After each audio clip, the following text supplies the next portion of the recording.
یہ سورۃ بقرہ کی آیت نمبر 284 ہے اور سورۃ بقرہ کا آخری رکوع شروع ہو رہا ہے۔ سورۃ بقرہ یہ قرآن کریم کی سب سے لمبی سورت ہے، 286 آیات ہیں اس کی، تو یہ آیت نمبر 284 ہے۔ اس کے بعد آگے 2 آیات رہ جائیں گی انشاءاللہ۔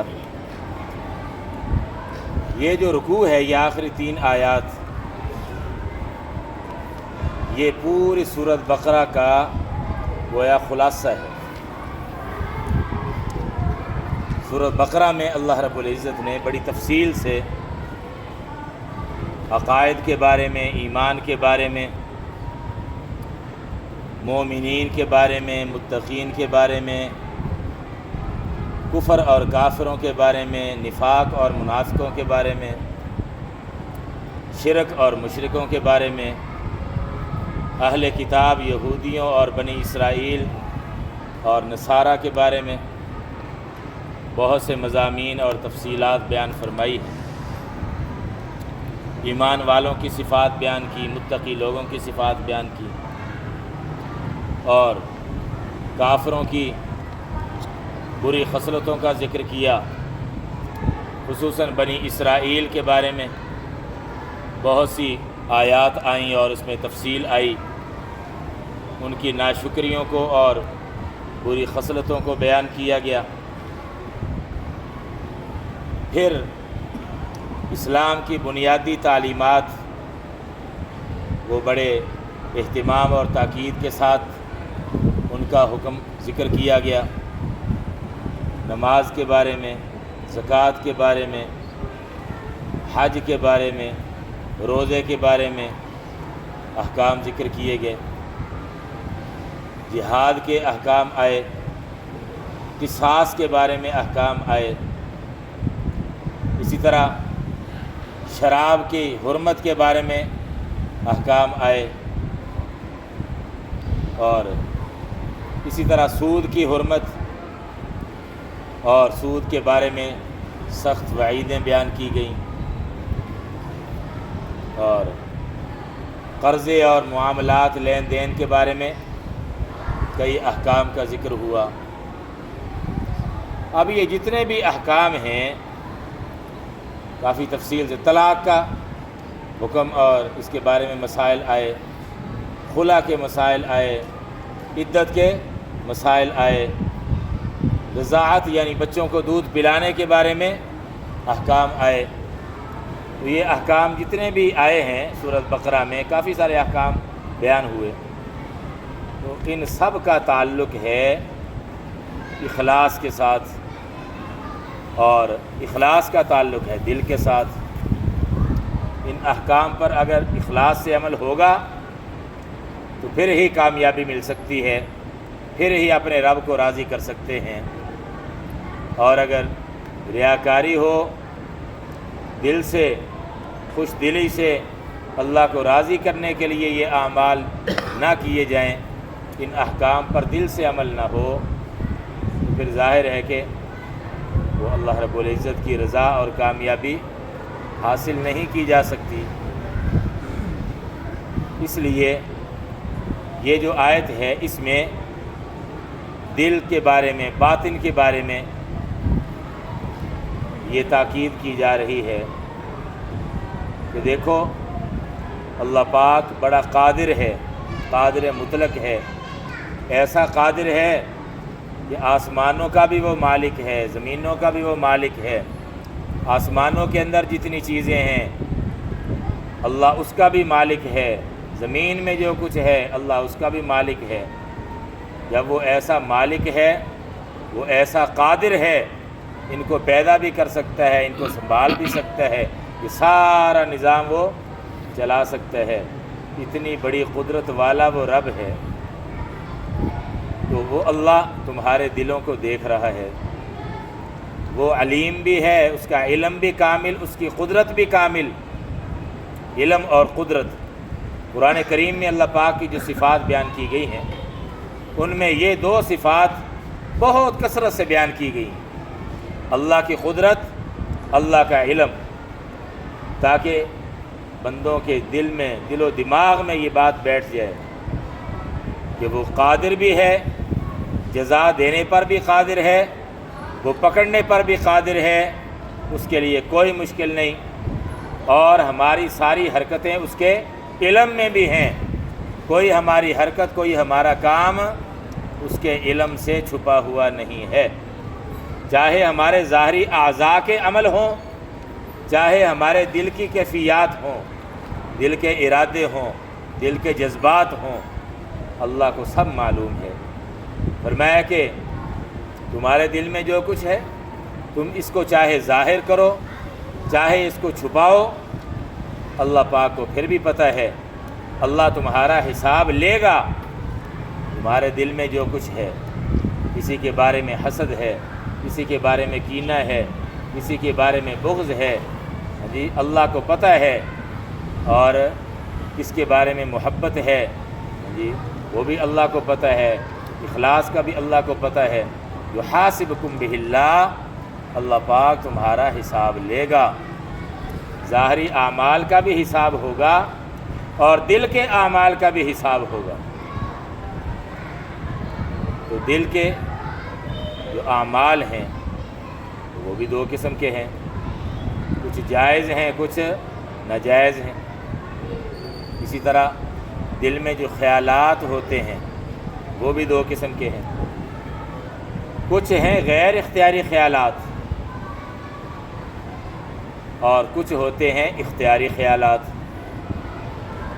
جو غیر اختیاری وساوس اور خیالات دل میں آ جائیں تو ان پر اللہ کی طرف سے پکڑ نہیں، مواخذہ نہیں۔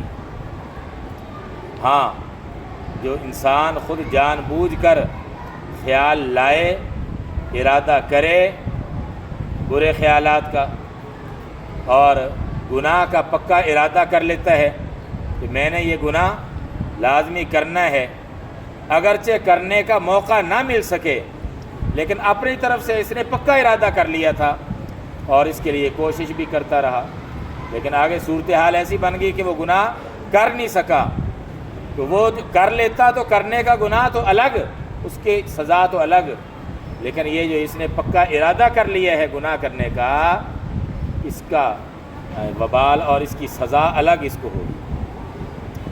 یہ کب؟ جب خود جان بوجھ کر ارادہ کرے۔ ہاں، غیر اختیاری طور پر اگر خیال آ گیا ہے، کوئی وسوسہ آ گیا ہے، یہ معاف ہے، اس پر اللہ کی طرف سے کوئی پکڑ نہیں۔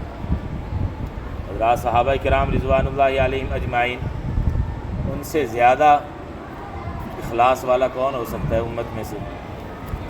ان سے اعلیٰ ایمان والا، مضبوط ایمان والا ان کے بعد کون ہو سکتا ہے؟ لیکن خیالات ان کو بھی آتے تھے، وساوس ان کو بھی آتے تھے، تو اللہ رب العزت کی قدرت کو پہلے بیان کیا جا رہا ہے اور آخر میں، اور اس میں اللہ کے علم کا بھی ذکر ہے، پھر آخر میں مزید اللہ کی قدرت والی صفت ذکر فرمائی ہے تاکہ تنبیہ کی جا سکے۔ للہ، اللہ ہی کے لیے ہیں، یعنی اللہ ہی کی ملکیت ہے۔ ما، وہ چیزیں، یہ ما اسم موصول ہے، وہ چیزیں فی السماواتی، جو کچھ آسمانوں میں اللہ ہی کے لیے۔ اچھا، یہ عربی زبان کا نا ایک قاعدہ ہے، اسلوب ہے، یہ للہ شروع میں آ گیا ہے نا، اگر ہوتا بعد میں ما فی السماوات للہ، پھر اس میں اتنا زور نہ ہوتا، پھر یوں سادہ ترجمہ ہوتا جو کچھ آسمانوں میں ہے وہ اللہ کا، یہ اللہ کی ملکیت۔ لیکن اب یہ للہ ہی شروع میں آ گیا ہے تو عربی والے کہتے ہیں یہ حصر کا فائدہ دیتا ہے، اس میں زور اور جان پیدا ہو جاتی ہے، اس لیے یہ ترجمہ میں کر رہا ہوں، اللہ ہی کے لیے ہے، اللہ ہی کے لیے ہے جو کچھ آسمانوں میں ہے، یعنی اللہ کی ملکیت ہے۔ وما فی الارض، اور جو کچھ زمین میں ہے، تو یہ اللہ کی ملکیت ہے، تو اللہ کو قدرت بھی حاصل ہے۔ وَإِن تُبْدُوا، اور اگر تم ظاہر کرو، تبدو کا معنی تم ظاہر کرو، یہ فعل مضارع ہے، کیا ظاہر کرو؟ ما، وہ باتیں یا وہ خیالات فی انفسکم جو تمہارے دلوں میں ہیں۔ انفس یہ نفس کی جمع ہے، نفس کا معنی ہوتا ہے جان، اور بعض دفعہ یہ لفظ دل کے معنی میں بھی استعمال ہوتا ہے، یہاں اسی معنی میں ہے۔ اور اگر تم ظاہر کرو وہ جو کچھ تمہارے دلوں میں ہے، او تخفوہ یا تم چھپاؤ اس کو، اخفا سے یہ لفظ ہے تخفوہ، یا تم اس کو چھپاؤ، تو بچ کے کہاں جاؤ گے؟ اللہ کو تو سب پتہ ہے۔ یحاسبکم بہ اللہ، تو حساب لے گا تم سے اس کا، کون؟ اللہ۔ یہ لفظ اللہ یہ فاعل ہے اس یحاسب فعل کا، حساب سے ہے یہ لفظ، یحاسب حساب سے، تو محاسبہ کرے گا، حساب لے گا تم سے، بھی اس چیز کا، یہ جو دلوں میں خیالات جی میزبانی کرتے ہو خیالات کی اور ان کو پکاتے ہو، گناہ کے پکے ارادے کرتے ہو، یحاسبکم بہ اللہ، تو اللہ تمہارا حساب لے گا اس چیز کا، ان خیالات کا۔ اچھا، اب اس میں تو مطلقاً ہے عام کہ جو کچھ تمہارے دلوں میں خیالات ہیں اللہ ان کا حساب لے گا، لیکن احادیث میں اس کی وضاحت کر دی گئی ہے کہ غیر اختیاری جو خیالات ہیں ان پر مواخذہ اور پکڑ نہیں، جیسے میں نے حدیث سنائی ہے پہلے بھی۔ حضرات صحابہ کرام نے جب یہ شروع میں یہ آیت سنی نا، اب اس میں تو عام حکم ہے کہ دل میں جو بھی خیال آئیں، چاہے چھپاؤ چاہے ظاہر کرو، اللہ حساب لے گا۔ حضرات صحابہ کرام پریشان ہو گئے اس سے، کیا بنے گا؟ کئی خیالات تو غیر اختیاری بھی آ جاتے ہیں، کیا ان پر بھی ہماری پکڑ ہو جائے گی؟ رسول پاک صلی اللہ تعالیٰ علیہ وسلم کے سامنے اپنی اس پریشانی کا اظہار کیا، تو نبی پاک صلی اللہ علیہ وسلم نے فرمایا کہ تم یوں کہو سمعنا و اطعنا، بس اللہ کا جو بھی حکم آ گیا ہم نے سن لیا دل و جان سے، ہم اس کی اطاعت کے لیے تیار ہیں۔ بس بنی اسرائیل کی طرح نہ کہنا، انہوں نے کہا تھا سمعنا و عصینا، سن تو لیا لیکن ہم ماننے کے لیے تیار نہیں۔ فرمایا تم اس طرح سے نہ کریں، بلکہ تم کہو سمعنا و اطعنا، بس جو بھی ہمارے رب کا حکم آ گیا ہم نے سن لیا اور دل و جان سے اس کو ماننے کے لیے ہم تیار ہیں۔ بس اللہ رب العزت کو صحابہ کرام کی یہ بات ایسی پسند آئی، اس سے اگلی آیت نازل فرما دی اور اس میں اس کی مزید وضاحت فرما دی، صحابہ کی اس پریشانی کو دور کر دیا۔ لا یکلف اللہ نفسا الا وسعها، آگے اس کی وضاحت انشاءاللہ اگلی آیت میں آئے گی، تو اس میں بتا دیا کہ اللہ پاک نے انسان پر اتنا ہی بوجھ ڈالا ہے جتنی اس میں طاقت ہے، غیر اختیاری چیزوں کا اللہ پاک نے مواخذہ نہیں کرنا، اس لیے کہ یہ انسان کے اختیار میں نہیں، تو اس لیے خیالات جو آتے ہیں اگر غیر اختیاری ہیں تو ان پر کوئی پکڑ نہیں۔ ہاں جان بوجھ کر سوچتا ہے کسی گناہ کے بارے میں اور پکا ارادہ کر لیتا ہے، یا تصور کرتا ہے کسی ناجائز چیز کا اور ذہن ہی دل میں تصور کو آگے بڑھاتا جا رہا ہے، سوچتا جا رہا ہے اور گویا اپنی طرف سے ذہنی طور پر لذت حاصل کر رہا ہے اس گناہ سے، تو اس پر بھی پکڑ ہوگی اگر اس طرح کا اس نے کوئی رویہ اختیار کیا۔ ہاں غیر اختیاری آیا ہے، اپنی طرف سے کوشش کر کے دوسری طرف توجہ موڑنے کی کوشش کرے، اس کو اپنے ذہن سے نکالنے کی کوشش کرے، اور یہ بھی احادیث میں نبی پاک صلی اللہ علیہ وسلم نے یہ تعلیم دی ہے کہ ایسا کوئی برا خیال اگر آتا ہے، جیسے میں نے پہلے صحابہ کرام کے جو خیال کی مثال دی ہے، اور حدیث میں یہ بھی فرمایا گیا کہ یہ شیطان تمہارے پاس آئے گا اور تمہارے دلوں میں ایسے ایسے خیال بھی ڈالے گا کہ یہ بتاؤ کہ فلاں چیز کو کس نے پیدا کیا، فلاں کو کس نے پیدا کیا، فلاں کو کس نے پیدا کیا۔ اب ظاہر ہے کہ مومن بندہ یہی کہے گا نا اللہ نے پیدا کیا، اللہ نے پیدا کیا، اللہ نے، تو یہ ظالم یہاں تک لے آئے گا، آخر میں یہ کہے گا، یعنی دماغ میں ڈالے گا یہ بتاؤ اللہ کو کس نے پیدا کیا۔ فرمایا کہ جب نوبت یہاں تک آ جائے فَلْيَنْتَهِ، رک جاؤ، اعوذ باللہ پڑھو، قل هو اللہ، آج سورہ اخلاص پڑھ لو، ہاں جی۔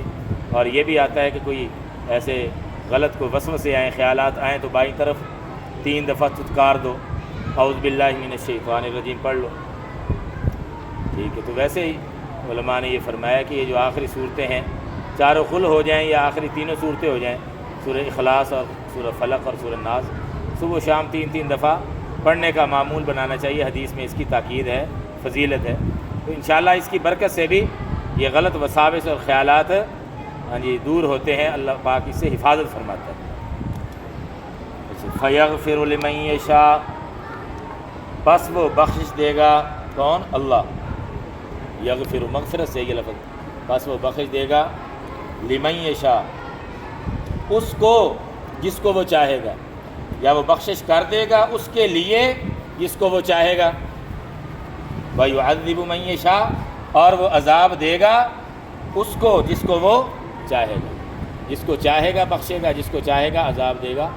اس میں یہ بتا دیا کہ اللہ پاک مجبور نہیں ہے، اللہ مجبور نہیں ہے، وہ بے نیاز ذات ہے، ٹھیک ہے۔ تو اللہ پاک اپنے فضل و کرم سے بہت سے گناہ گاروں کو بخش بھی دے گا، اور جس کو چاہے گا عذاب میں بھی مبتلا کر دے گا۔ البتہ یہ بتا دیا گیا ہے کہ شرک کی معافی کوئی نہیں، کفر کی معافی کوئی نہیں۔ اس کے علاوہ مسلمان سے کوئی بھی بڑے سے بڑا گناہ ہو گیا، حکم تو یہی کہ جلدی توبہ کر لو، اللہ سے معافی مانگ لو، لیکن خدا نخواستہ اگر نہ معافی مانگی، اسی حالت میں چلا گیا، تو اللہ پاک اپنے فضل سے بہت سارے گناہوں کو معاف فرما دیں گے، اور کئیوں کی سفارشوں سے بھی انشاءاللہ کام بن جائے گا۔ پیارے نبی صلی اللہ تعالیٰ علیہ وسلم، ان کی سفارش بھی انشاءاللہ ملے گی، امید رکھتے ہیں، اور سفارش حاصل کرنے کی کوشش بھی کرنی چاہیے۔ ان کو خوش کریں گے تو سفارش ملے گی نا بھائی، اگر ان کو ناراض کریں گے، ان کی سنتوں کو ذبح کریں گے، ان کو تکلیف پہنچائیں گے، تو پھر سفارش کا خطرہ ہے کہ نہ ملے۔ سفارش اگر چاہیے، حوض کوثر سے پانی چاہیے، تو پھر ان کو راضی رکھنا پڑے گا۔ اللہ ہمیں توفیق دے۔ فَيَغْفِرُ لِمَن يَشَاءُ وَيُعَذِّبُ مَن يَشَاءُ، وہ جس کو چاہے گا بخش دے گا، جس کو چاہے گا عذاب دے گا۔ وَاللَّهُ عَلَىٰ كُلِّ شَيْءٍ قدیر، اور اللہ ہر چیز پر، کل شیء ہر چیز پر، قدیر خوب قدرت رکھنے والا ہے، عذاب دینے پر بھی قادر ہے، معاف کرنے پر بھی قادر ہے۔ بڑے سے بڑا عذاب بھی دے سکتا ہے، بڑی سے بڑی جزا بھی دے سکتا ہے، اور علم بھی کامل، قدرت بھی کامل، کسی کو سزا دینے کے لیے، جزا دینے کے لیے۔ یہ دونوں صفات جو ہیں وہ بنیادی ان کی حیثیت ہے۔ قدرت نہ ہو تو مجرم قابو نہیں آتا، اور علم نہ ہو تو مجرم کے گناہوں کا پتہ ہی نہیں، تو اس پر سزا کیسے دے گا؟ تو علم بھی اس کا کامل ہے، ہر ایک کی ہر حالت کو، دل کی بھی حالت کو، ظاہری حالت کو بھی، نیکیوں کو بھی جانتا ہے، گناہوں کو بھی جانتا ہے، اور قادر بھی ہے۔ اللہ پاک ہم سب کو اپنی رضا کے مطابق زندگی گزارنے کی توفیق دے۔ بسم اللہ الرحمن الرحیم، الحمد للہ رب العالمین، والصلاة والسلام علی سید الانبیاء والمرسلین، ربنا آتنا فی الدنیا حسنۃ وفی الآخرۃ حسنۃ وقنا عذاب النار، اللہم انا نسألک الہدی والتقی والعفاف والغنی۔ اے اللہ اپنے فضل و کرم شامل حال فرمائیے، معاف فرمائیے، مہربانی والا معاملہ فرمائیے، معافی اور درگزر والا معاملہ فرمائیے، ظاہری باطنی ہر قسم کے گناہوں سے ہمیں بچنے کی توفیق عطا فرمائیے، جو گناہ ہم سے ہو چکے محض اپنے فضل و کرم سے ہمیں معاف فرما دیجیے، سچی توبہ کی توفیق نصیب فرمائیے، آئندہ کے لیے ہر قسم کے گناہوں سے بچنے کی توفیق دیجیے، اپنی رضا کے مطابق پوری زندگی گزارنے کی توفیق عطا فرمائیے۔ صلی اللہ تعالی علی خیر خلقہ محمد وآلہ واصحابہ اجمعین، آمین برحمتک یا ارحم۔